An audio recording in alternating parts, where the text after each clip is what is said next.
is a black figure, not a red figure. And I got this in Crete, the Isle of Crete, but the original is in a museum there, but this is an exact duplication copy of it. You wouldn't know it's not the real thing. Oh my gosh. But what I want you to see is the use of the golden mean and its design by the potter. Again, just like with the Parthenon, we're going to leave off the those steps, the steps at the bottom. We're going to leave this portion off and what we're looking at, and we're going to go from the base of the pot up to this line right here, which is where the handles join. All right, so that would be the long line from there to there, the 1.6. From there to the top of the brim is the 1. So that's 1 to 1.6. And you could measure it, and it would be right down to the 16th of an inch. So the pottery from that period also maintained what they considered to be the ideal proportions for a pot. For me as a designer, I find that just incredibly amazing. All right, I'm going to move that one out of the way. There's one right behind it that is not Greek, but I show it because even other cultures developed that same sense of proportion. This is a Japanese pot, and I inherited this from my mother. There's actually two of them. They used to sit up on her mantle. But if again, excuse me, again, if we ignore the base, which is from there to the bottom, and go from here up to, and I think on this one, I think it goes up to right there.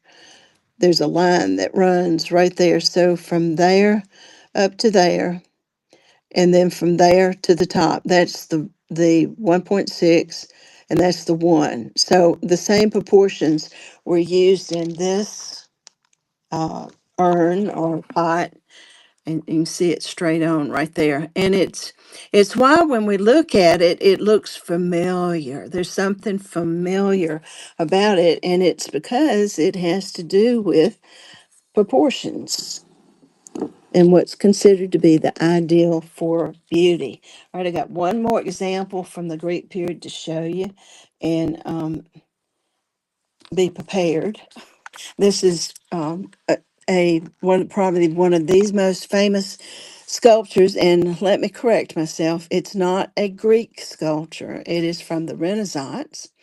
But we know that the Renaissance was a revival of Greek and Roman classical thought teachings, and especially their mathematics. And so all of the artists that painted and the sculptors that did sculptures, and all the architects of the Renaissance, you will find the golden mean has been used extensively, and probably the most famous sculpture. Ooh, you didn't hear me do that. The most famous sculpture from that period is Michelangelo's David. And if you've ever been to Italy, to Florence, north of Rome, uh, surely you would have gone to the Academy Museum to see this amazing sculpture by Michelangelo. And Michelangelo would have been very familiar with the golden mean and that ratio. And it's thought, while we're looking at him, it's thought that one of the reasons why, even with the Greeks, that it had such an appeal aesthetically is that it is so relatable to the human figure. Because from the navel to the top of his head, that is the one, and from the navel to the bottom of his feet is the 1.6. So that's the long line, and that's the short line in the total line. So the proportion of 1 to 1.6, that there's a ratio there the same as the 1.6 to the entire height of the sculpture, which, by the way, is 17 feet. This sculpture is 17 feet high. I don't have anything in this photograph to show, uh, a human down here because it's sitting up on a really high pedestal. And people, a lot of times you'll see the top of people's heads right here, which would give you an idea of the scale. But this thing is 17 feet high. So Michelangelo increased or distorted normal proportions to really make a statement about, and I'm going to go on to say that it is tied into the main philosophy that or worldview that developed during the Renaissance, that was a break with what had been happening previous for the previous 1400 years during the Middle Ages.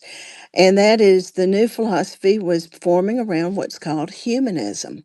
Now, we talk about humanism today, and it's like, well, what's new? And it's because we have really continued with, the world has, with that worldview of humanism, which is that, and here's what Michelangelo is trying to say, is that all the focus now should be on man and not God.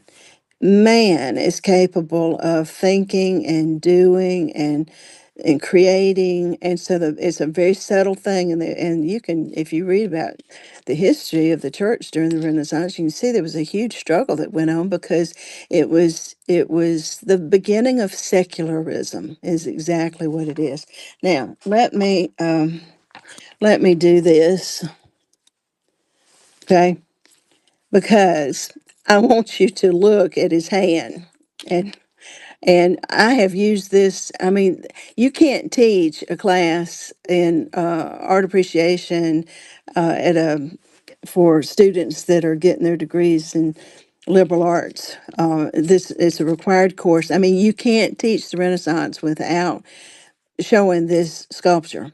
And if you've ever been to Italy or Europe or anyway, you'll know that everything, the nudity of the script of the script of the sculptures is very common. Okay. But what I want to say is, hang on just a second. Have I got a mod in the room? I'm not able to mod YouTube. Have I got a mod in the room? Okay. I'm going to keep going and maybe one will show up. Um, Sorry. I've gotten distracted. Hang on just a second. Y'all give me just a second.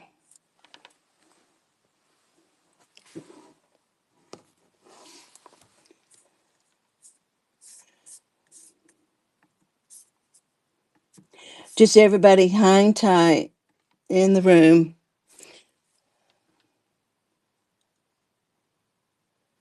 Just hang tight in the room.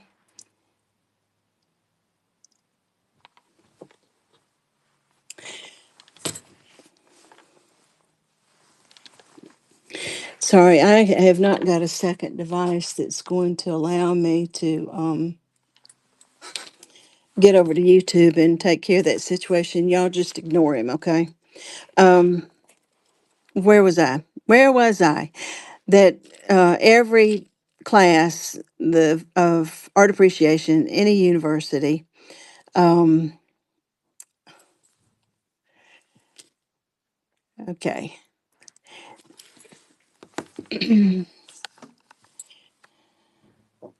Y'all just sit tight. I am going to.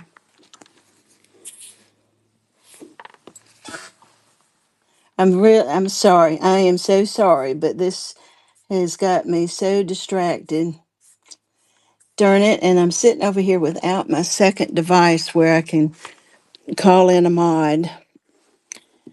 I'm just going to go ahead and persevere. Listen, duck sauce, you can hear me, and I'm just going to tell you right now, stop. Okay, this is juvenile. It's stop. There's nobody in this room except a bunch of women, and we're talking about jewelry and jewelry design. And just as soon as somebody comes on that's on our team that's can be a mod, we will take care of you, which includes reporting you. So I would suggest you get off of YouTube and quit being acting like a child. All right, and if you are a child, then you need to get off of social media and yeah, thank you for leaving. All right, I'm so sorry, everybody. We normally have mods in our that can take care of YouTube folks that are trolling, but anyway, um, I wanted you to look at his hand. And normally, what I would do in my class is something like I've done, just because students this age, and this guy's probably that age, is they get silly. All right, um, and I've gotten tongue tied. The hand. I want proportion. We're talking about proportion. Look at his hand. How large that hand is. Now, Michelangelo was skilled. He was skilled with human anatomy. He knew exactly what his measurements were. Look, compare the hand with his kneecaps. Can you see? Till Chickadee, Marisa, can you get over to YouTube and take care of a couple of folks that are over there? And then come back over. Can you do that for me, Marissa? It's our Lily Works, Jules and Lots YouTube that's running. I can't get to it, and with this other guy, Burks. Okay, somebody needs to take care of both of them for me. Can you do that? I'd love to, but I'm driving and you can't. Okay, I just can't. I'm waiting for somebody to come in that can do that for me. Anyway, the hand was enlarged because it. Don't apologize. It's okay. And don't be texting while you're driving. Come on, girlfriend. Thank you for dropping in to listen. Okay. Thank you, Rachel. Oh my gosh. I don't have my second device over here and I couldn't reach anybody and I couldn't get over there myself. It was getting pretty bad. All right. You're folding laundry. Okay. Well, thank you for coming to my rescue. If anybody, if the rest of you in the room, if you don't know, Lilyworks Reseller is the owner of this platform, Rachel, and so she has come to my rescue. All right, we were talking about that during the Renaissance that the use of proportions came into play to reinforce the worldview or philosophy that was being developed during that time, away from the church and the faith and all from the Middle Ages. It was leaning, going more and more towards secularism and particularly humanism. So the human figure was being exalted, and Michelangelo was hired, most likely by for this piece, I think it was the Medici family, and they were wanting to promote that worldview. So not only have we got this 17-foot high, glorious sculpture of supposed to be David, King David, in the Bible, okay, but the fact that he's 17 feet high, that enlarged sense of proportion, says a lot. You're just completely overwhelmed by him when you walk into the room. It's just astounding. But then if you start looking like at his hand, and if you get real close to the hand, you can see even the veins. Michelangelo was so amazingly talented. Look at the vein up there in his elbow. It This was all Carrara marble, one piece, carved, chiseled. But that hand is supposed to denote that man is the one who is uh, he can do whatever he puts his mind to. He is now the master. of the world, the master creator, the mastermind. In other words, the focus is more and more on what man can do rather than putting your faith and trust in God. Now that's an interesting piece of propaganda, if you will. But I'm not trying to be silly. And now that we've gotten rid of the YouTube trolls, I'm going to take this back off because I want to everything that I just said about Michelangelo, that he was the master of anatomy. He knew exactly what he was doing. One added insult to the biblical reference of David. This is supposed to be David, a young Jewish boy who became the king of Israel. Well, and just judging by this statue alone, that this is not a young Jewish boy. And I'll just leave it with that. All right. Okay. How in the world did we get down that rabbit path? Hey, Aloha girl. You missed some of the fun previously. Um, all right, so we were talking about the golden mean. And the ratio that was used in that David sculpture is this 1 to 1.6. This was from the navel to the bottom of his foot, from the navel to top of his head. And we saw that in the sculpture, which, even though it was a Renaissance sculpture, it was a revival of what the Greeks, I could have shown you any Greek sculpture and we would have seen the same ratio was used. We saw it used in architecture in the Parthenon, and then we saw it in pottery in my museum reproduction of a real Greek pot from that period, the proportion being ignoring the base from here to here where the handle's attached is the 1.6 and that part is the 1, and it would have been measured out mathematically by the potter, by the architect, by the sculptor. And you can also see it in paintings, and especially in paintings, if you take this concept a little bit further, there's something called the golden rectangle.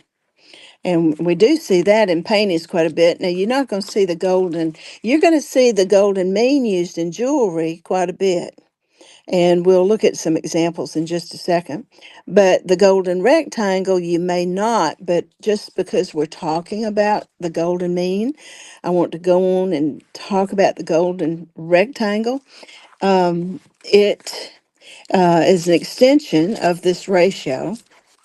It's where the longer sides, and let me just pull this down, the longer sides of the rectangle, which would be that one and that one, which is the equivalent of C, all right, um, is a little more than half again as long as the shorter sides. Here's the shorter sides.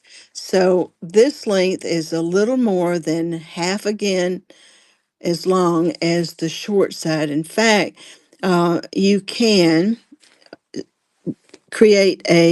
you can take that short side and come down and make a square so that all four of these are the same. That's the same all the way around. That's a square. All right. And now that the square is inside the rectangle, you'll see that it leaves, voila, a rectangle. Turn it this way. It leaves a rectangle that has the exact same proportions, exact same ratio. In fact, we can create another square right there. And what does it leave? It leaves the exact same ratio for a rectangle. And if we put another square in there, and I'm eyeballing this, y'all. There's the square, there's the rectangle, and how many of you already know where this is headed?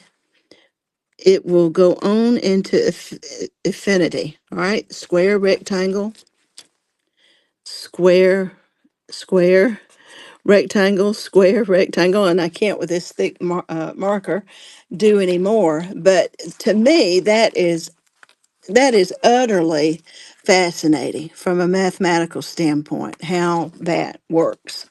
And strangely enough, there is a third uh, term that is related to this, and it's called the Fibonacci sequence. Is anybody familiar with this? Have you ever heard of the golden rectangle? Probably the golden mean you've heard of, but have you ever heard of the golden rectangle before? And have you heard of the Fibonacci sequence? There's been some famous fictional pieces written that have to do with the Fibonacci sequence because, and you may be more familiar with that. And let's just look at it. Um, I'm going to take the camera over here to my laptop. And that is what the Fibonacci sequence looks like. And you probably recognize it that we see it in nature. Let me pull this one up. We see it in nature all the time in shells. Okay. The Fibonacci sequence. All right. Let's go back to that right there. And the Fibonacci sequence comes from about 1200 AD. So it precedes the Renaissance. Remember, the Renaissance is a revival of Greek knowledge, of Greek math. So the Greeks would have already discovered the golden mean, the golden rectangle. Well, now about 1200, another Italian comes along and discovers what he calls what came to be known as the Fibonacci sequence. And you can see that here's the rectangle, the golden rectangle. There's the square, and it left a rectangle, and then you divide that to a square and a rectangle, divide that into a square, rectangle, and on again into infinity. But he discovered that this arcing line could be drawn, and that's he was seeing that in nature with shells, and that has a mathematical ratio and a sequence to it to where I, let me bring it back over here. And I'm sure y'all have seen that before in shells. It's used, you see it every once in a while in advertisements and logos and things like that. But what's fascinating to me is that you find it in the strangest places, not just in a seashell, but when I began helping my parents and became their guardian, I also became their conservator, which meant that I had to manage all of their finances, and they had a large portfolio, and I knew nothing about stocks. So I took some special training and to learn how to make better decisions on their behalf. And in the process of doing that, I was studying the charts. You know how you see the stock charts and it looks like a heart monitor going up and down? Well, I was studying that. And lo and behold, if there's not on the computer mathematically a filter that you can put in to help you read that chart, that is called that's the Fibonacci sequence. It blew me away. I went, "Are you kidding me?" Stocks and bonds, day traders, they're dealing with the Fibonacci sequence. It's a mathematical thing, and it's fascinating what it will, if you apply that filter to one of those charts, what it will show you. And the purpose is to show you what you should either buy or sell at any given time. So I just thought all that was rather interesting. Here we are talking about proportions with jewelry and uh, other objects, and now I've brought stocks and bonds into it. But uh, I just think the mathematical concept of what we're talking about is extremely fascinating. All right, well, all right, we've already said that uh, one of the reasons why those proportions, 1 to 1.6, that's where it all started, were so is so appealing to humans, is that the relationship to the human body. And I'm not going to show David again, the sculptor David again, but I will challenge you to start looking with different eyes at either ads that show a full figured model, the whole figure, or on television, especially when they do these catwalks, these fashion shows where they're these long, listen to me, long legged slim gals. Most of the time, they're long legged, and if their legs aren't naturally long, they're wearing spiked heels that force their foot down, and they get another 3 or 4 inches of height from that toe. It's an illusion, but it makes their legs look longer.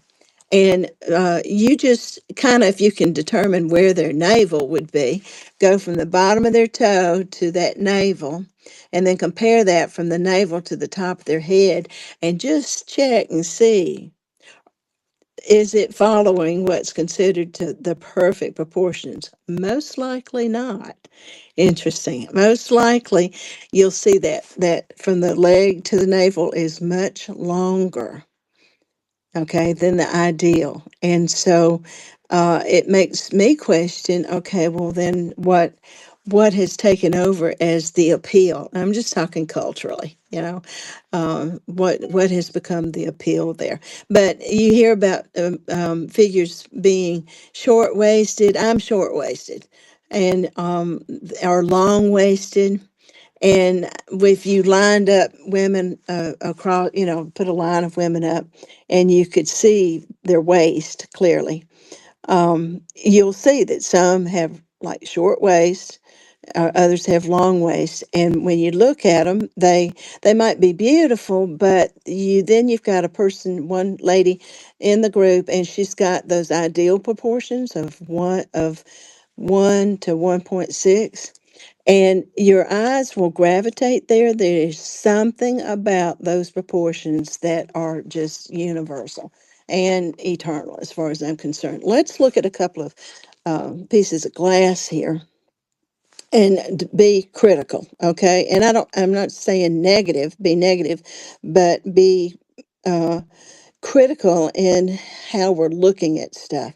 And secondly, I want to encourage y'all to begin to really think for yourself, and answer back what you really feel. And if I show you a picture of a piece of jewelry, don't tell me what you think I want to hear.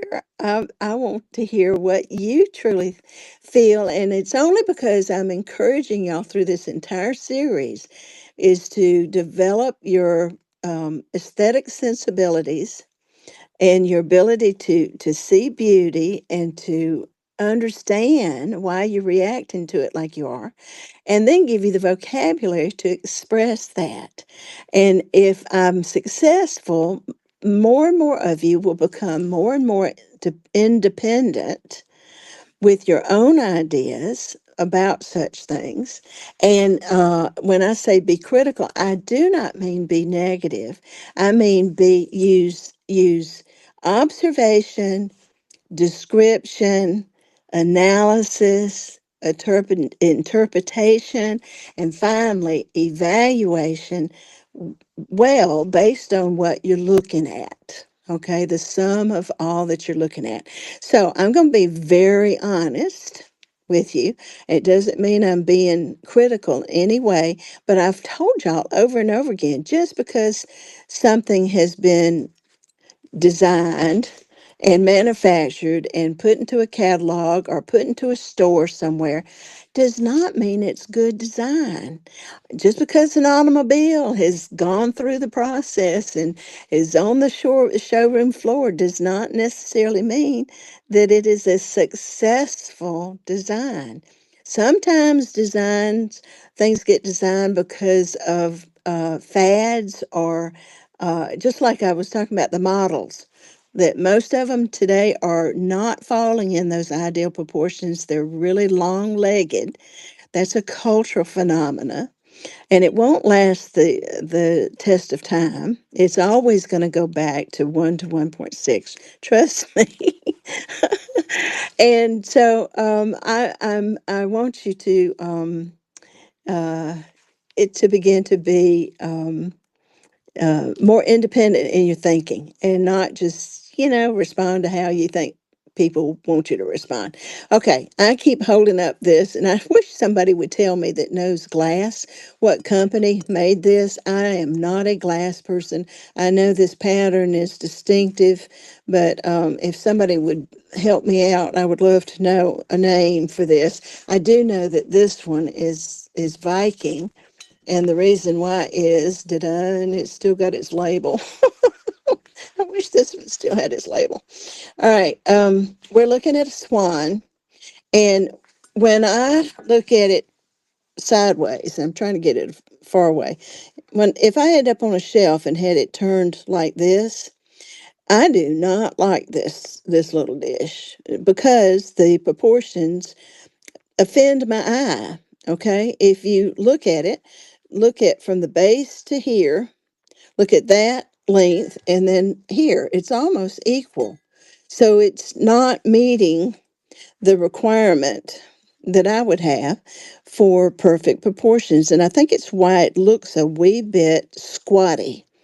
That's how I would describe it. I moved from the 70s to the Renaissance era. I moved from the 70s to the Renaissance, or proportional.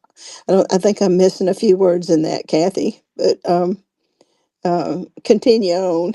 All right. So this looks squatty to me.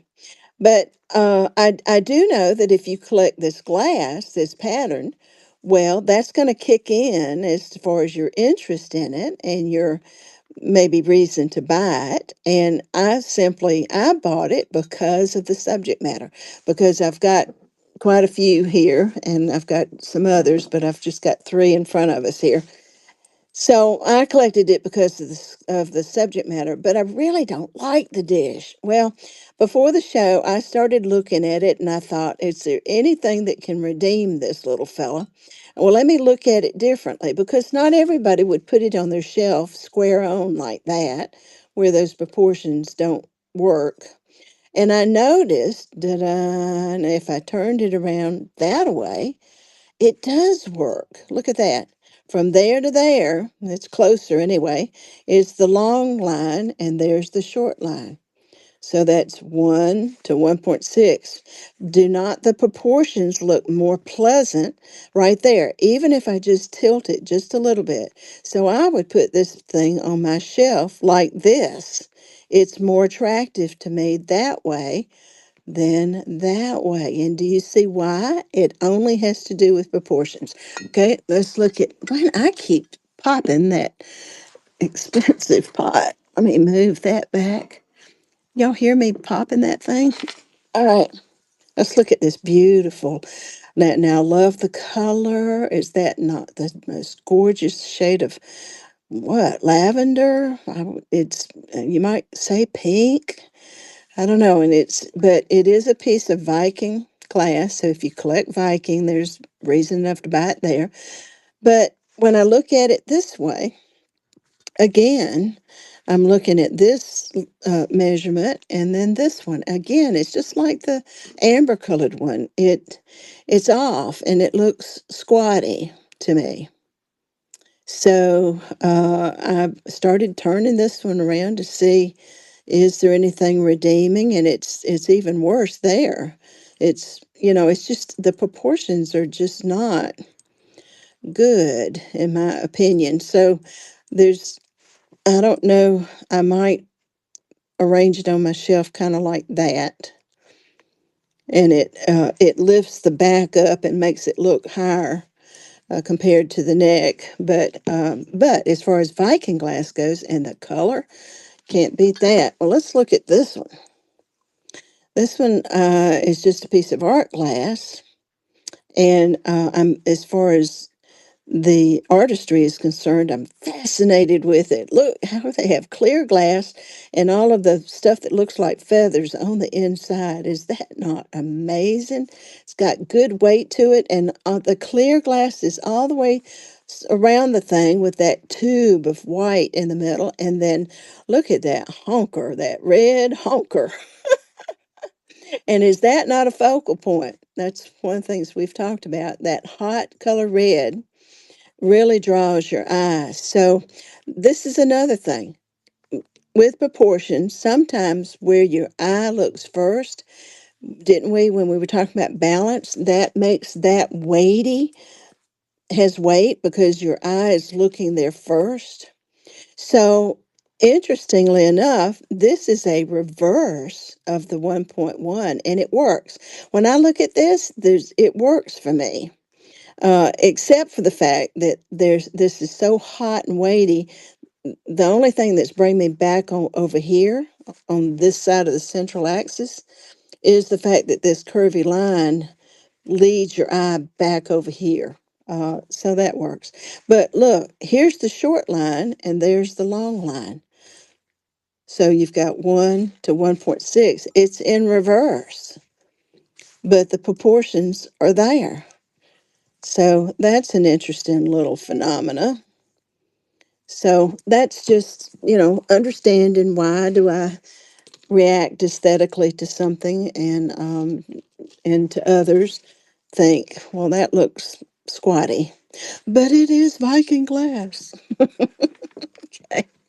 All right, y'all with me on all of that? Okay, I'm going to do one more thing, and most of y'all weren't in here when I did this before, so I'm going to do it again because we started off this whole conversation. Yeah, it is a pretty color. We started off this whole conversation talking about that the size of something in and of itself is not important. It's the size as far as in regards to proportion that is. And y'all know this when you're taking pictures of your items to list them.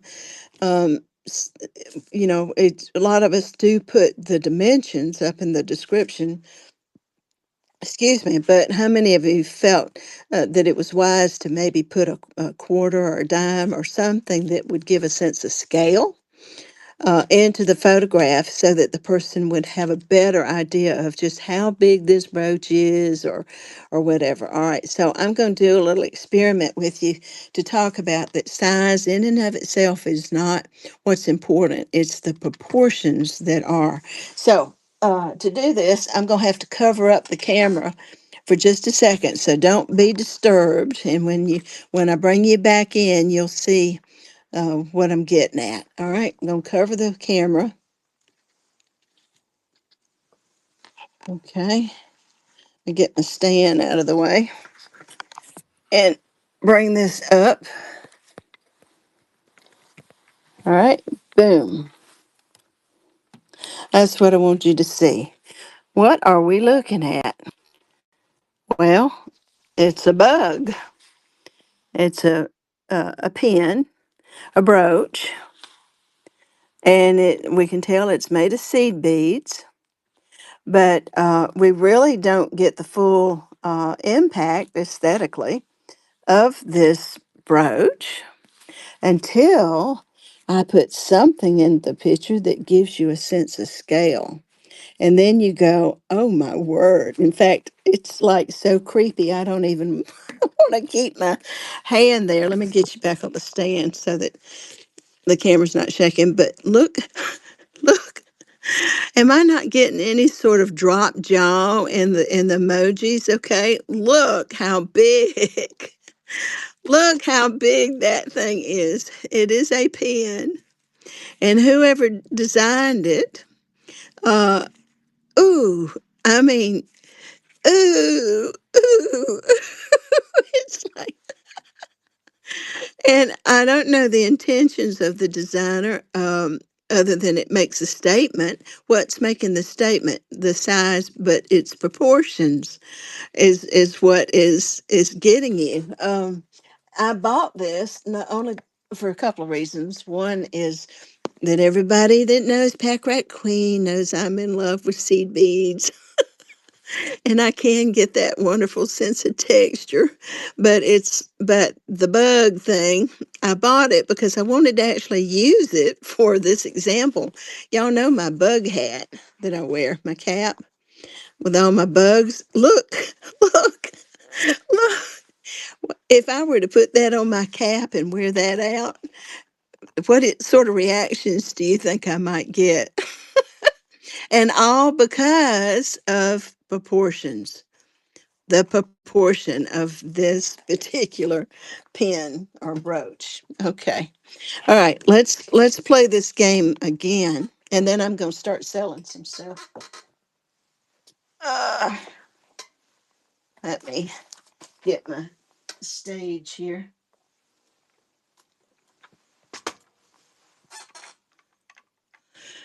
Okay, I'm going to cover up the camera.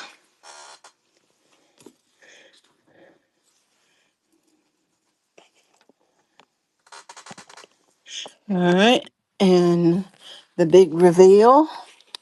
There we go. Get it in focus. Look at that. That's a kitty cat in a chair. It's a little piece of sculpture. All right, but again, we don't have any idea of scale because there's my hand is not in the photograph.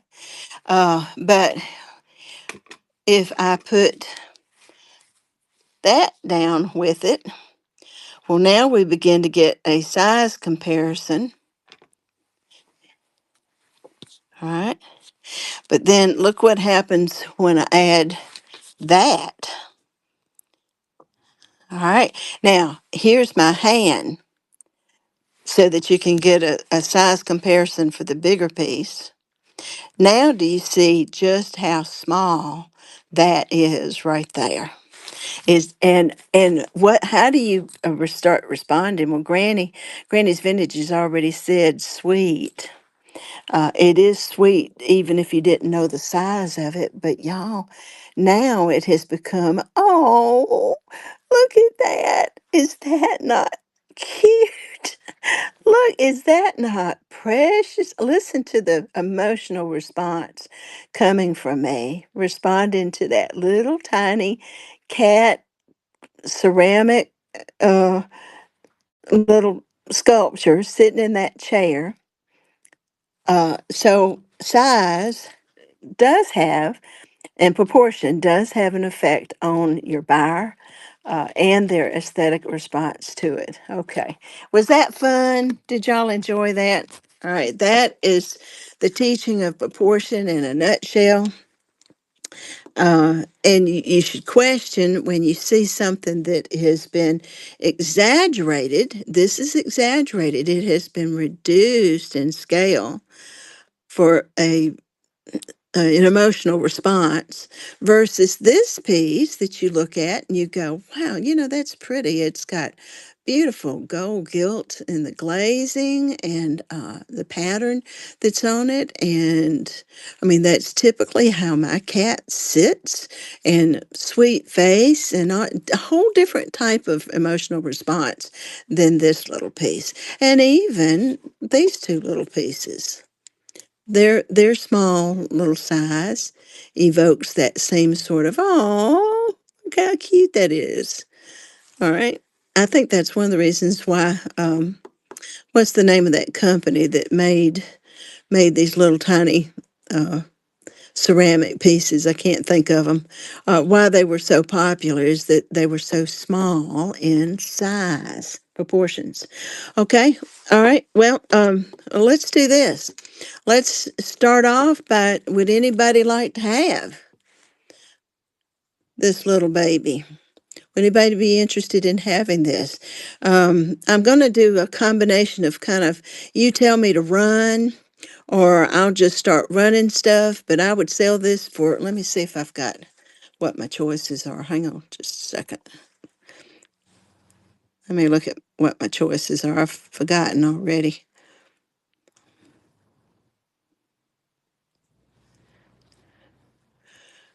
Ooh, I didn't leave myself with a very, okay. My inclination was to sell this for like $3, but I don't have a $3 in my choice. I have a $5. So would anybody be interested in maybe all three of these pieces for $5? Give me a yes or a thumbs up and I will run it. Otherwise, we got lots to look at. And I've got jewelry and I've got critters and bugs for you to look at. But anybody interested in all three of these little ceramic pieces for $5? Okay, don't see any response to that. Um, how about the larger one for $5? Any interest in that? There's no nicks. He looks like he's in good shape. All right, well, let's pull my tray out here that's got just cats, and we'll start with cats. Anybody want some cat? Let's start with the tiniest one. Look at that. I almost have the same response to that as you do this in ceramic. That is a tiny cat. It's unsigned. It's one of these type of pens. Beautiful stones in there. Anybody interested in this little cat? I can run it. Let's see if I can put some of these in a, because $5 is as low as I can go. So let's see if I can put it with something else to make it the $5.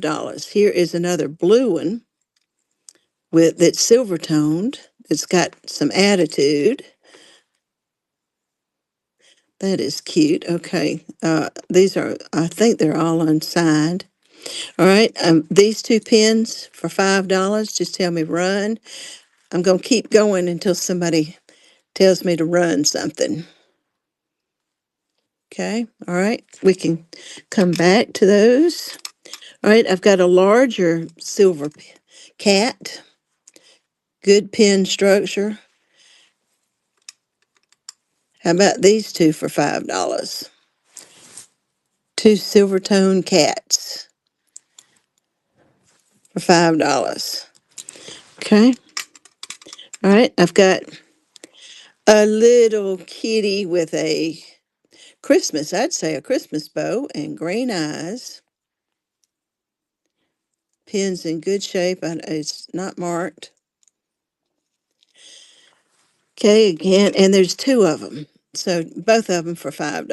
Any interest in both of these pens? And one is smaller than the other. So, okay, Granny wants me to run that one. Okay, let me find my $5 tag here. Move to stage, start the auction. These are sweet, aren't they? They could work for Christmas. Little scatter pins, or you could wear them separately.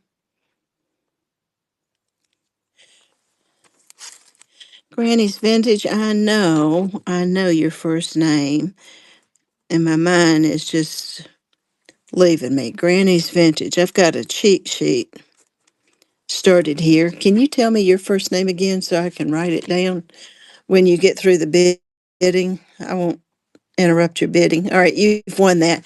If you don't mind, can you tell me your first name again so that I don't just call you Granny all the time? Melody, that's right. Please forgive me. I forget my name half the time. Okay, that's coming to you.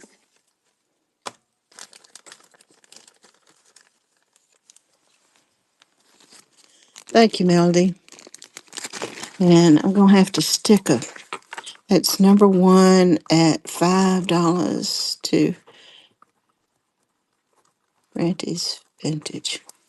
Thank you. All right, let's look at a few more of these cats and then I can move on to some other critters. Left on the tray is a standalone for $5. I have had this probably since, gosh, the 70s, I would think. Is it marked? Doesn't that look like it might be marked? I pulled this out of my own jewelry box.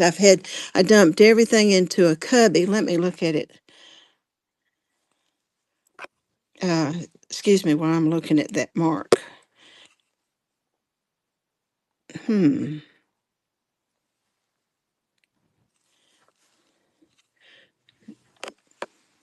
Give me just a second. I can't get a good light on it.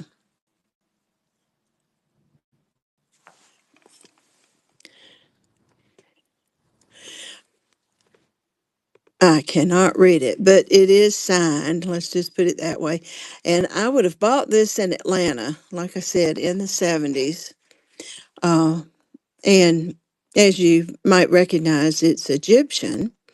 Uh, when King Tut's tomb was opened up, they found a lot of these cat sarcophagi, cats that had been mummified and were buried with him. And so it became really popular during the Egyptian revival periods in jewelry to um, see this sort of thing. But this is a good quality piece. There is a name on it. I can't read it. Would anybody, um, Sarah don't remember the name change. Oh, okay. Would anybody be interested in this cat for $5? Nice, substantial, pen's in great shape, and it's definitely vintage. It's nearly 50 years old. Anybody interested in that for $5?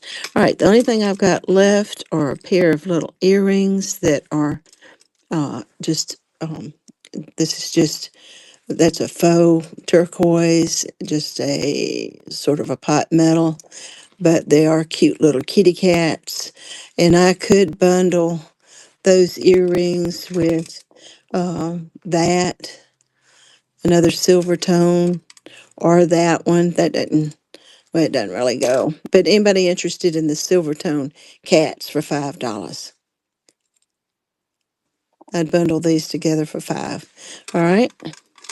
Okay. And the big honker it's in the feline family, but I think it's actually a tiger.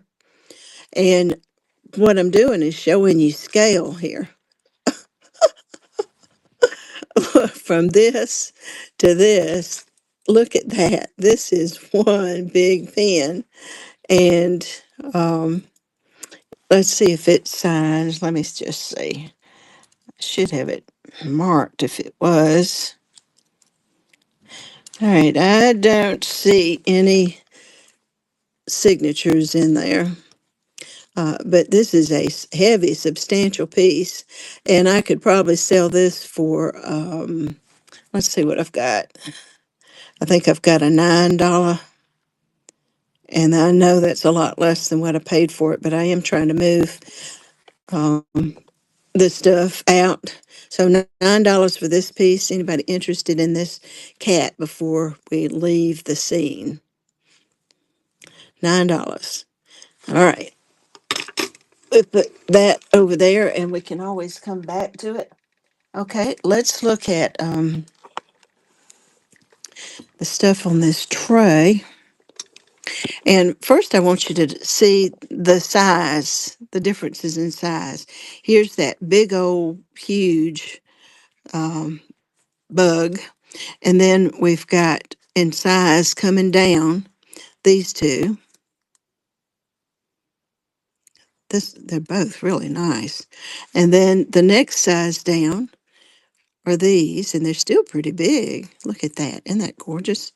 And then the little tiny one there. All right. So, if anybody's interested in a piece, I can tell you what I can start the bid at. If anybody's interested, anybody want to have this to use as a, this would be great to have and put it on your husband's pillow. That'd be mean, wouldn't it? Or one of your grandkids. Anybody interested in this? I need a $3.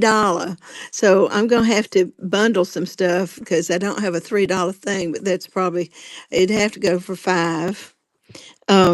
All right, there's this piece.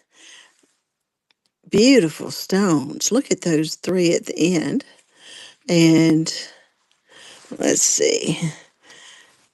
I could let this go for 5. Anybody interested in that?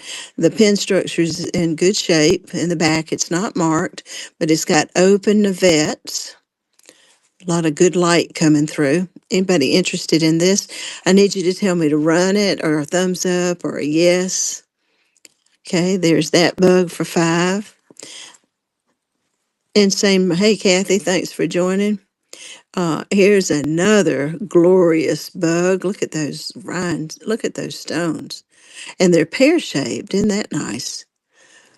Okay. Now look at the proportions. It's larger than life size. There's not a name on it. All right. I could let this go for 5. Any interest in that? I need a yes or a thumbs up if you like that little bug. Next size up. Woo! Is this one named? This one yeah, this one's got a name on it. This one is a St. John, and it is substantial. When you hold it, it feels substantial. Look at that crystal. This is a St. John signed. And this one I would be willing to let go at $18. $18 for this one. Anybody interested in a signed St. John? Really nice weight to it. Okay. All right. The little tiny one I could let go for 5.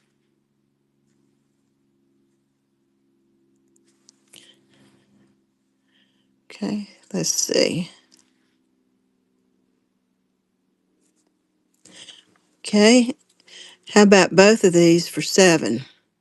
Anybody want to do a bundle? Anybody interested in both of these for 7? Or both of these for 7? Okay. We were all bugged out today. Okay. Let's look at next some elephants. And I'm wanting to put one of them on a bust.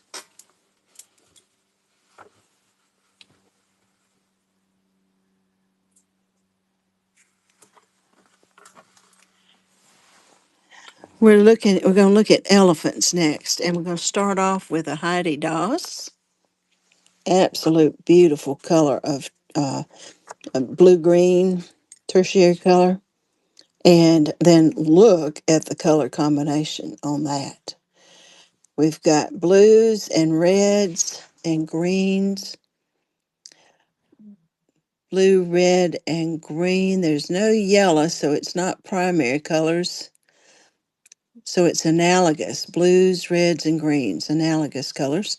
Isn't that pretty? You know, Heidi Doss, there's the signature on the back, is well made. And let's see, what is my price point on that? I can let this go for $30, which is less than what I paid for it, but I wouldn't mind moving it. All right, looking at scale, that's $30 if anybody's interested. And then I have a really expensive piece that may be over everybody's budget, but it's a KJL.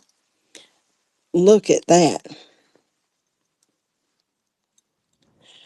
Now, this is about $125 KJL. It is signed right there. Beautiful elephant's head with all those faux pearls dangling. Look at the difference in the design between KJL and Heidi Doss. Both quite large. All right. Someone said run it. Okay, which one? Heidi Doss or KJL? 125, and I think I said 30 on that one, didn't I? Kathy, which one? Or was it a previous piece and I didn't catch it? Blue elephant or white elephant? Or whatever I showed before, which was, I think, these two. The bug, this one, previous. So was it this combination? I said both of them for something. Give me another yes. Is it this one, the other one? Which one is this one? That one. Okay, with this one, bundled with this one. Okay. Bundled with this one, Kathy? Yes. Okay. Would you tell me what I said? How much I said I'd bundle it for? Was it seven? Or it was seven. Thank you. Thank you for being my assistant. I'm glad somebody's paying attention. And thank you, Rachel, for uh, popping in. It always freaks me out when you do that, by the way. It's like, yes, God. Okay, it's running. This is adorable right here. Isn't that cute? Look at those eyes. And this one's nice. I haven't researched it, but it's got good quality. A little puddle in there and a little open Nivettes. If you find out that's a Juliana, I'm going to say, Merry Christmas. Okay, you have won that. If you find out that one is a Juliana, then let me know so I can rejoice with you. All right, Kathy. All right, so it's a no on the Heidi Daus elephant and on the KJL elephant. This was number one at seven. Insane. Thank you, Kathy. Thank you, thank you, thank you.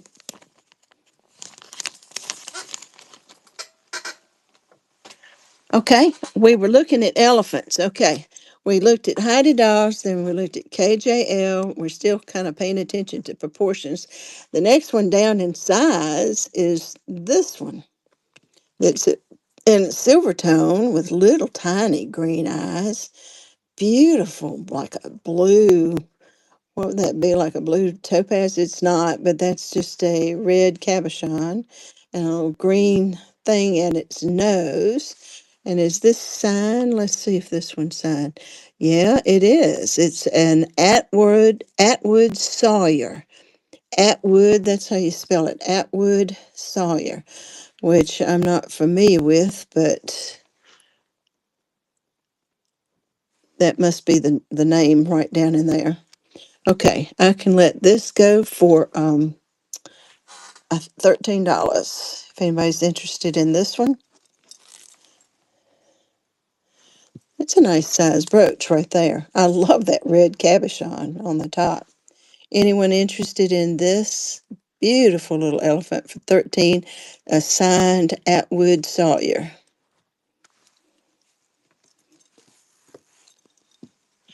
Can you run the little first bug? The little first bug. Um, this one. Oh Lord help.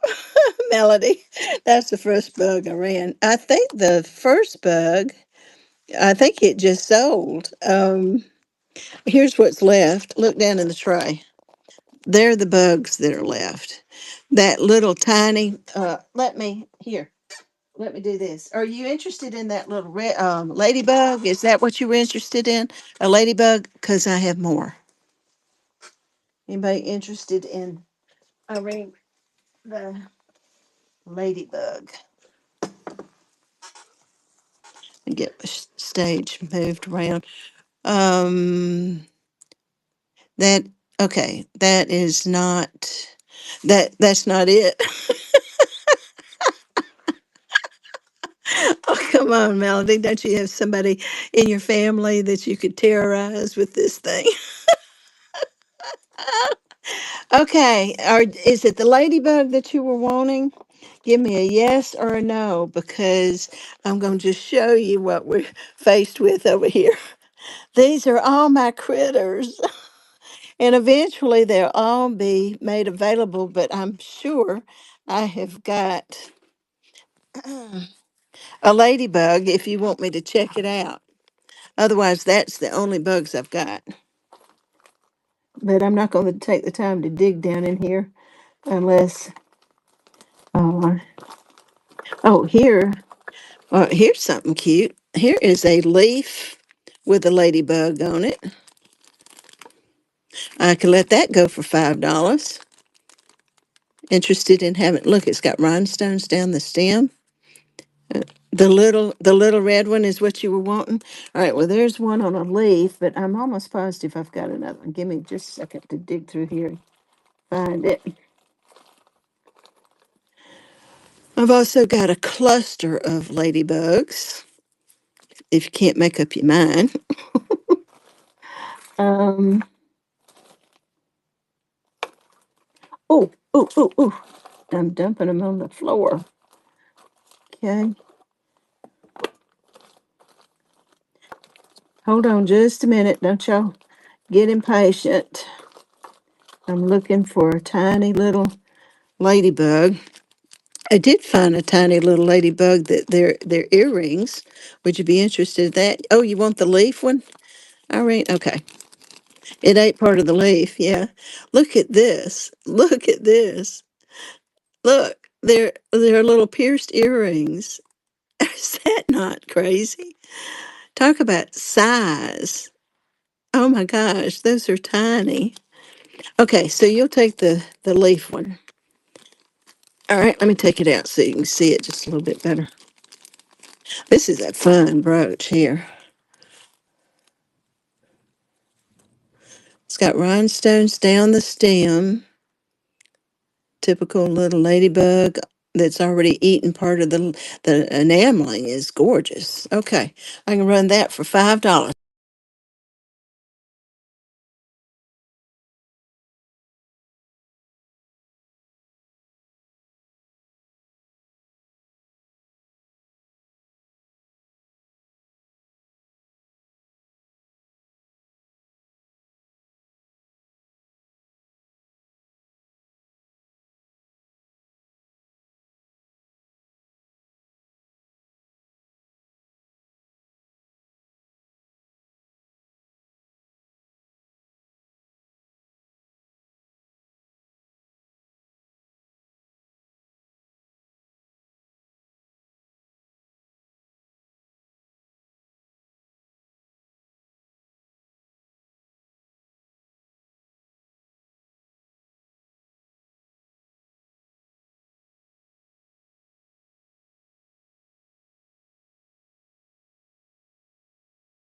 Sorry, I hit the mute.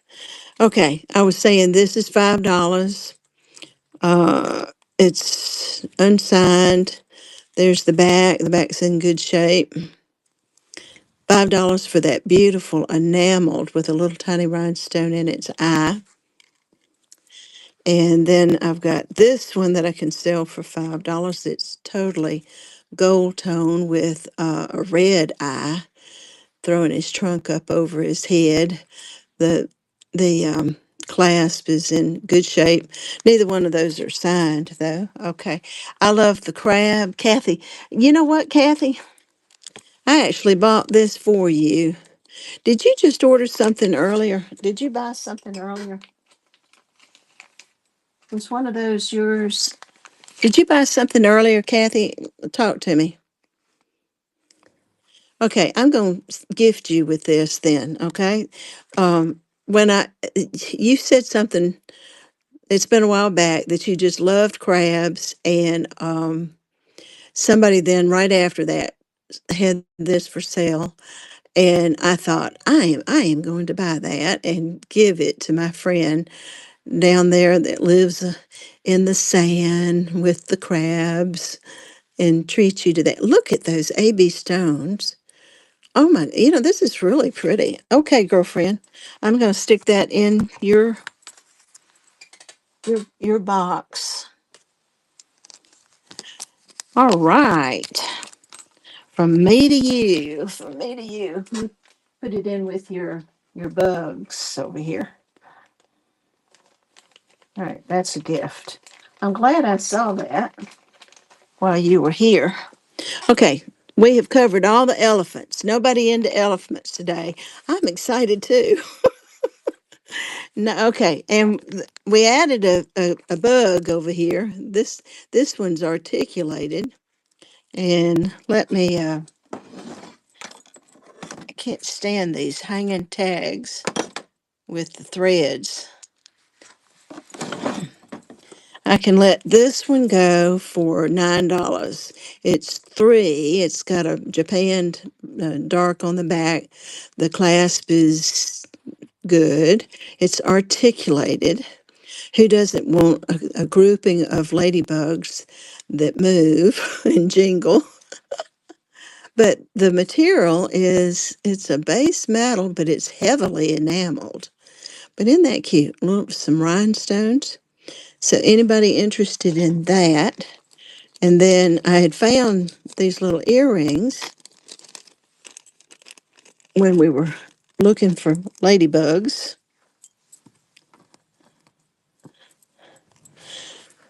These, talk about proportion. The designer that made the decision to make these things, look, they're not even as big as my thumbnail. Do have rhinestones on them and enameling, and there's obviously two of them. All right, these I'd have to ask five for them. Anybody interested in these cute little earrings for five? And I had said, how much did I say for this one? Um, I think I said, did I say, how much? I was wanting to just say I could group both of these. I think I said 11 or 13. I could group both of these, I think for $15 for both of those. Any interest in that? This right here is, yeah, I actually have on my YouTube a little short that I did showing this when I unpacked it. It's by St. John. If you have time to Google him as a designer, his pieces go for good amounts. And this is solid. That is pretty, pretty, pretty. But, oh, I've got 30 on it, but I think I could let it go for like 25, or yeah, I could let it go for 25. Anybody interested in a signed St. John? Okay, all right, we'll leave that. Here's another $5. $5. Can't look at those rhinestones. My goodness. $5.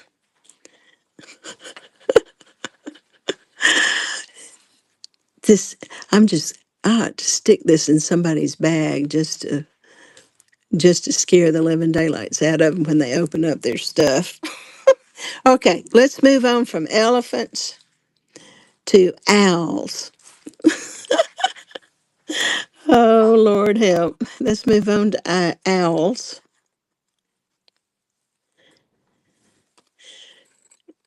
Again, we're talking about proportions. And again, I've got a string hang tag. Sorry. This is a pendant. And is it also a pin? No, it's not. You know what? I don't have a name on this, but that sure looks like a Betsy Johnson back, doesn't it? Have I got Betsy Johnson? I don't have Betsy Johnson's name on this. Um, But look at the body of this thing. Is that not the most gorgeous, faceted piece of glass that is mimicking smoky quartz?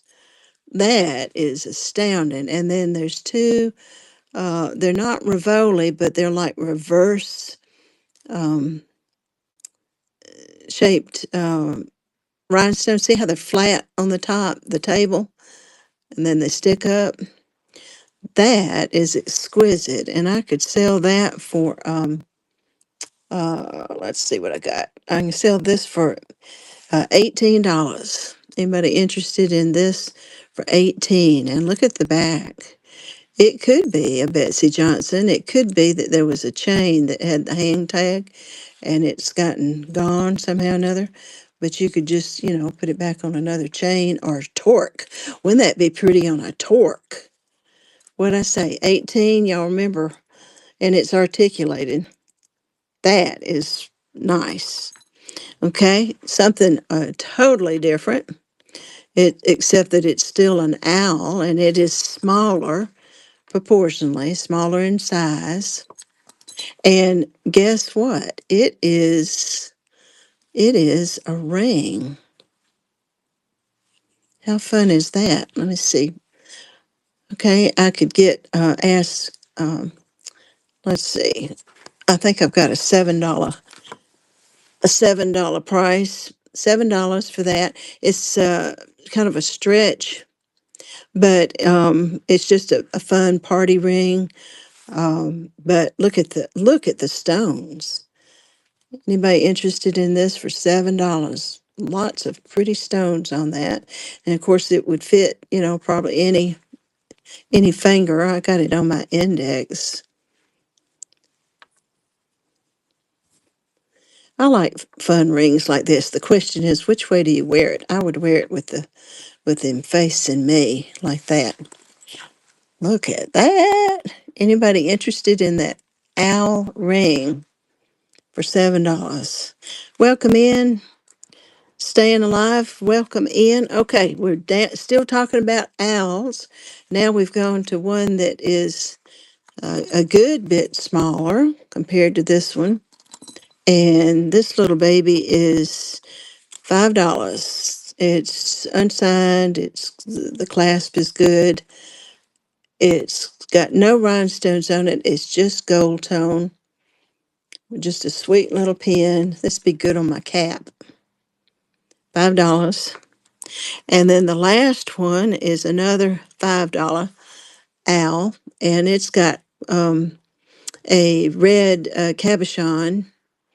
It's not a jelly belly. A jelly belly would be clear, but people still call these jelly bellies. But it's a red cabochon and red eyes. Look at those eyes. Woo! You can hear this going hoot hoot, hoot hoot. Unsigned, $5. Anybody want both of them for $5? That's a deal. Deal alert. Deal alert. Both owls for $5. Anybody interested? Okay. All right. And if y'all want me to combine any of these, like this red bug that is absolutely gorgeous. Look at the watermelon on the wings. Oh my gosh. Faux pearl. It's unmarked, silver tone, but I could do that for 5. If I add the little owl, I'd have to go up to like 7. Anybody interested in both of these for $7? Deal alert. Red. This is pretty. $7. Okay. All right. Okay, that tray is finished. I'm just going to put this on top of it so we can come back to it. We're still looking at size relationships and the power of that the designer has making decisions on how large or how small, what proportion that he's going to use in his design. And how about this for a statement? You know, if the Heidi Doss elephant is a statement, and if look at the big Heidi Doss over there, whoa, for a statement because it's large, the proportions. Then this brooch is another one with large proportions. It's got this articulated little, I guess, feathers, tail feathers. That's a pretty piece. Let's see what I've got on that. Okay, this one's got a little money on it. You can see the back. It's well made. I'd have to ask 25 for this piece. Anybody interested in this for 25? Okay. All right. I looked and looked to find another parrot and I couldn't, but I found this bird that, see if I can get him oriented. Okay, he's on a branch and there's little rhinestone flowers.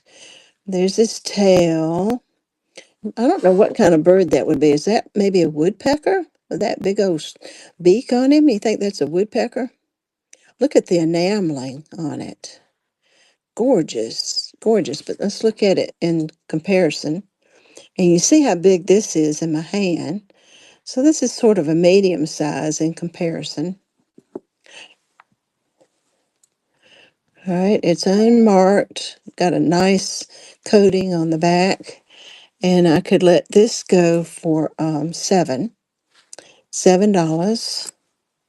Anybody interested in, I'm calling it a, I don't know if that's a woodpecker or it couldn't be a hummingbird, could it?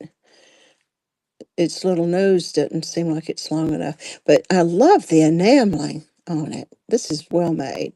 So what did I just say? $7? Okay, it is pretty. All right, now let's bring in something smaller and more delicate. And this, I think, is a hummingbird. Don't y'all think that's a hummingbird? Look at the enameling on this, that beautiful shade of orange. This is gorgeous. Silver tone. It's got a little tiny speck of a stone in its eye. There's the back, unsigned. Okay, this would be $5. Anybody interested in the little hummingbird for $5?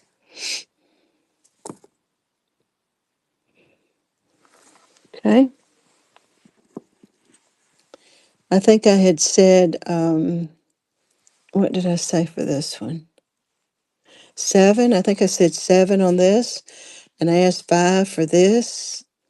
How about both of them? Any interest in both of them for 7 and 5 is 12. How about both of them for, I wish I had a $10 in here. I don't. Both of them for $9.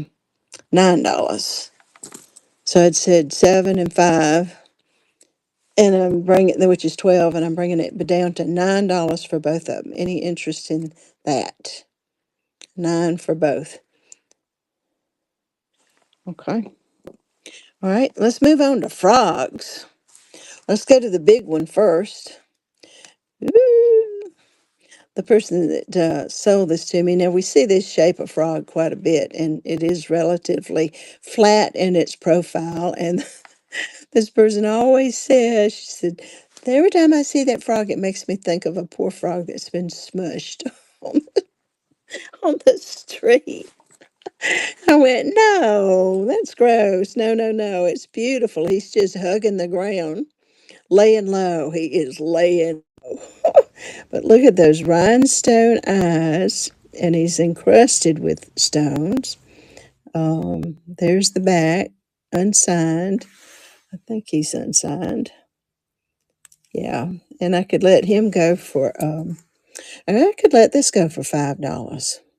That's a deal right there. That's a pretty frog. And it's a nice size too. $5. Any interest in that? Hey, T. Kerr, thanks for joining. Okay. All right. Let's go from that size to this size. This is tiny. Again, we're talking about proportions, and this is so tiny I can't hardly get it in my hand. But it's just a green, kind of a flat green enameling or paint, uh, with a little sprinkling of some gold across it. And the cheapest I can go is $5. So, how about if let's see if we can bundle this with something else if anybody's interested. But there's a tiny little frog matches my nail polish, and then one that's a little bigger that matches it. There's this one with this huge cabochon that um is, let's see, that's glass, or it could be a stone. It could be a natural stone. Um, but I don't think it's turquoise. It doesn't, it matches my nail polish, doesn't it? Anyway, I'm getting distracted. Cute little thing. I don't see any rhinestones in his eye. Don't think so. I think all the color has gone into its belly, and it is unsigned. And I could let this go for, oh, I'm being told on my ticket here, I could let this go for $5. I'm being told this is chrysoprase. It is an actual natural stone. So heads up, if you like natural stones, chrysoprase, if I'm pronouncing that right. I think that's a form of quartz, I think, in the quartz family. I may be wrong. But this one for 5. They all were $5. So there's all 3 of them there. I could let all 3 of them go for 13. Any interested in that? Otherwise, $5 a piece. Okay, y'all not going for the frogs today? Any interest in a bug? I'm gonna have nightmares about this thing tonight if somebody doesn't buy this and take it home. I mean, look at the size difference. Oh Lord. Okay, let's keep going. We had birds over here, birds, 3 different sizes. We had 3 different sizes of frogs, and now we're going to look at my favorite little critter, and that is little rats or mice. All right, welcome in, everybody. This one is cute because it's got like glasses on and little amber colored rhinestones. Is that not sweet? Somebody said, you got to get that, Pack Rat Queen. That looks like you with your glasses on. And let's see, has this got a name on it? Yeah, this is an Avon. This is Avon, and I know what I paid for it, but I could let it go. But I'd have to ask 10 for it. It is a signed piece, and it is rather clever. Oh, and it's articulated. Oh no, no way, no way! Look at that! Oh my gosh! Oh y'all, $10 for this wacky pack rat here by Avon. Is that not cute? Hey, Beachy Brand, we're just looking at critters and trying to work some deals here. This one's by, it's cute. If you want me to run it, what I'm doing is throwing out prices and trying to combine some in lots. And so you just need to tell me run this or run that, and or put something together with something else and give you a price. All right, so that's the Avon. Here's another little mouse that I think is adorable with green eyes, complete set of whiskers, and again a cabochon for its belly. That feels acrylic to me. And let's see if this is signed. I don't see a signature on it. And oh, oh, oh! It also does not have a mechanism on the back. It either has broken off, but I remember that I went ahead and bought it just because I've been collecting little mice, because it's got that loop on its tail, and I wouldn't mind wearing it like that on a chain. I mean, it'd be a conversation piece, or as a charm on a charm bracelet. Or if you're craftsy, you could go in there and solder a new um, um, clasp on it. But I'd have so $5 for that, but I'd have to join that with something else because it's not ready to wear. Okay, we're gonna get really tiny, and remember, it's the size of something. Remember the kitty cat at the very beginning. The fact that the kitty cat's just so tiny evoked from us an emotional response of, "Ooh, how cute," versus this one, which is, we have a different response to it. But even this, is small. What are the name? Wade Whimsies. Is that what I was trying to think of? Wade Whimsies, the little small ceramic critters that everybody went crazy over collecting at one time. One of the reasons why is they're so small. They're so tiny. Okay, we'll put that cat down right there. So again, look at this, a little mouse with rhinestones on its back, its little ears, and I don't think they're rhinestones for the eyes, but that is super tiny. The least I could charge is $5 for it. It's one of these kind of pins. It's a regular pin because I have another one that's even smaller that has that kind of backing on it. Look at this. And this one has actually got little red stones for eyes. Look at that. I didn't think I could ever find a mouse smaller than this one, but I did right there. So I could sell, um, actually, both of these are worth about $5 a piece just because of the uniqueness of the size and the way that they're made. They're so well made. So I would still have to ask $5 a piece, but I could put in, I could throw in something else with it, sell these two together for $5, get the little frog and the mouse. I could do that. Okay, vintage Tony, which one did I've lost you now. Which one you want me to run? Yeah, I see you, Tony. Which one do you want me to run? This combination. This is A. These are both $5 a piece. The two tiny ones, these two tiny or these two tiny for 5. This is A, and the two mice are B. That's B, and that's A. And these would be $5. Both of these, I'd have to ask at least 7. They're really worth about $5 a piece, but these two mice could go for 7. So tell me, B or A?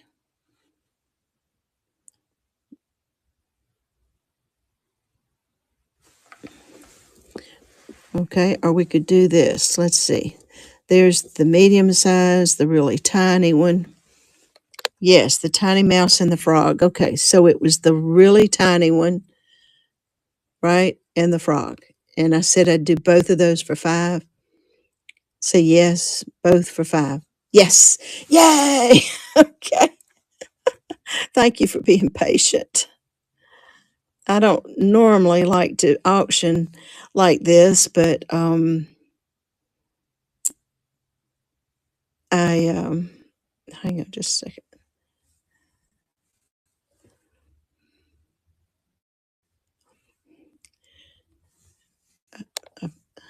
Okay.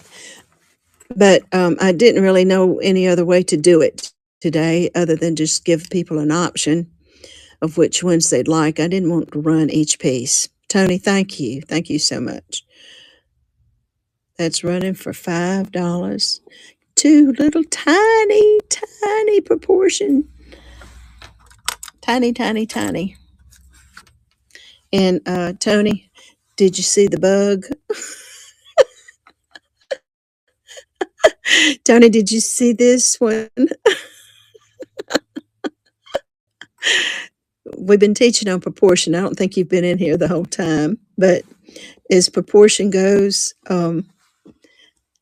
this one is, I mean, here's maybe a normal bug that you might buy. Look, look at this one. I love it. Oh, I love that seeded bug so much. Okay, 03 at 5, and this is vintage of Louisiana. Okay, I'm going to gather up your little critters. How are you doing today? How's the weather in Louisiana? Don't let it eat yours. Listen, this thing can eat whatever it wants to as long as it doesn't eat me. Oh, Lord. The weather here in Georgia has turned off beautifully cool. All right, that's coming to you. And where did we leave off? Okay, I think we covered all of my mice. We've only got this tiny one left. And this Avon that is absolutely, watch. I bought it because somebody said, Pack Rat Queen, you need to have that because you wear glasses. It looks like you. But look at this. Look. I just find that hilarious. This is Avon, and I think I asked a little bit more than $5. I think I asked 7. You don't have to remember when I asked for stuff, but is that not cute? All right, weather's good. I'm glad to hear that. Isn't that sweet? That's a signed Avon that's articulated. Okay, we've looked at the mice. All right, what I've got left in this tray are 3 giraffe configurations. Let me stick them up like right there so that you can see them.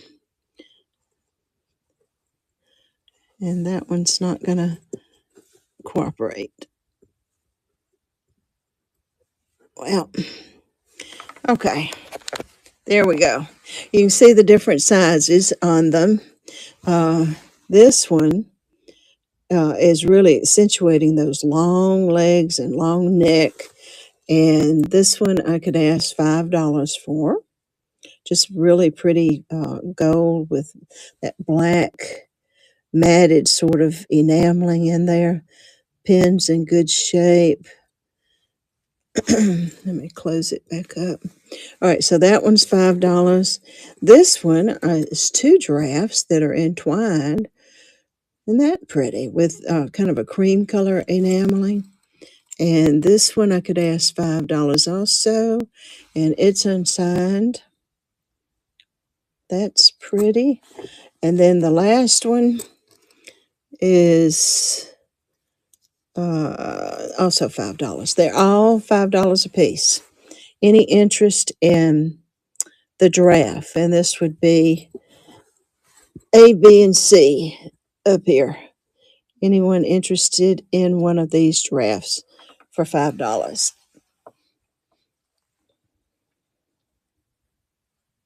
Okay. All right. And then we've got the little hummingbird for $5 with that gorgeous orange enameling, silver tone. And then the next size up, I think it's a woodpecker, but it's got beautiful enameling. Okay. And I think I could ask $5 for that. So both of those are $5. And then the larger parrot, which is a really, really nice piece here. It's well made.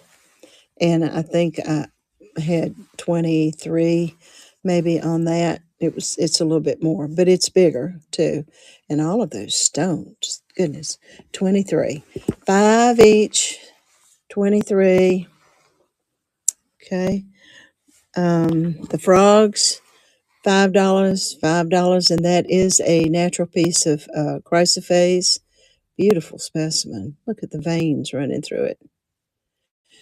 Okay, $5, $5. And then the mice, the Avon was 7, articulated with the glasses going up and down. 7, and the little tiny one is 5. All right, that's that tray. I'm gonna leave this tray. Everybody's happy. And what time is it? 6:40. Somebody tell me when the next show is? Um, the next live show. Can anybody tell me whose show is starting? Let me see if I see. Yeah, Priscilla. She's live now. Um, I tell you what, we've gone through both of the trays and I've shown you everything. And if you want to contact me afterwards for any of these, the 5, this one was 5. That's gorgeous. Look at those watermelon stones. This is a St. John, and I think I was asking 18 for that. That's a signed piece. Little tiny stud earrings, pair for 5. You can have that free. But let's go raid Priscilla because we're already 30 minutes into her show. And I won't, let me get so I can see you. Thank you, everybody, for coming. Thank you, thank you, thank you. You know, I love you and appreciate you. And go back and watch the replay for the teaching on proportion. And next Friday, I will see you. We will do emphasis and variety, emphasis, and unity all together in one shot. And then I'm also in the train this Sunday for the teaching thing. I'm going to do ephemera in 1 hour slot, and then back to back. The next one will be on vintage books. So be sure to join us over on Lilyworks Antiques and Collectibles this weekend. That'll be Sunday. And then there's also shows on Saturday that are about jewels. And thank you. Love you all. Let's go raid Priscilla and love up on her. All right. Bye, guys.